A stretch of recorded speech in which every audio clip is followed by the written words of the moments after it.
প্রিয় বন্ধুগণ, আমি যেভাবে আলু রোপণ করলাম সেই বিষয়টা আপনাদের একটু দেখাবো। আপনারা ভিডিওটা না টেনে শেষ পর্যন্ত দেখবেন। আমি প্রথমে আলুর বীজটাকে নিয়ে এসে চটের বস্তা দিয়ে ঝাঁপ দিয়েছিলাম। ২-৪ দিন ঝাঁপ দেওয়ার পর এখানে দেখেন অঙ্কুরোদ্গম হয়ে গেছে বা ট্যাগ বের হয়েছে।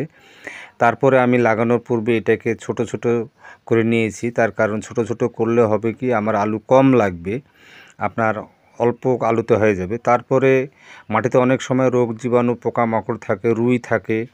এই রুই হাত থেকে রক্ষার জন্য আমি হলুদ এবং জল সংমিশ্রণ এটাতে আপনাকে মিক্সচার করে নিতে হবে। করার পর আমি বস্তায় রোপণ করব। তার পূর্বে বস্তাটাকে আপনাকে সুন্দর করে ঝাঁকুনি দিয়ে নিতে হবে। অনেক ক্ষেত্রে দেখা গেল আপনার মাটি নিচে যায় না, বস্তার ওখানে ভাঁজ সৃষ্টি হয়। তার জন্য আপনাকে ঝাঁকুনি সুন্দর করে দিয়ে নিতে হবে। তারপরে যে বস্তার চতুর্দিকে ছিদ্র করে নেবেন। ছিদ্র করার পর বীজগুলো এইভাবে আপনি রোপণ করে দিবেন।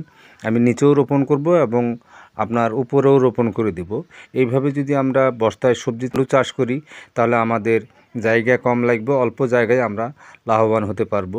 প্রিয় বন্ধুগণ, আমরা যেন সবাই আমরা সবজি চাষে আগ্রহী হই, এইভাবে যেন আমরা সবজি চাষ করি।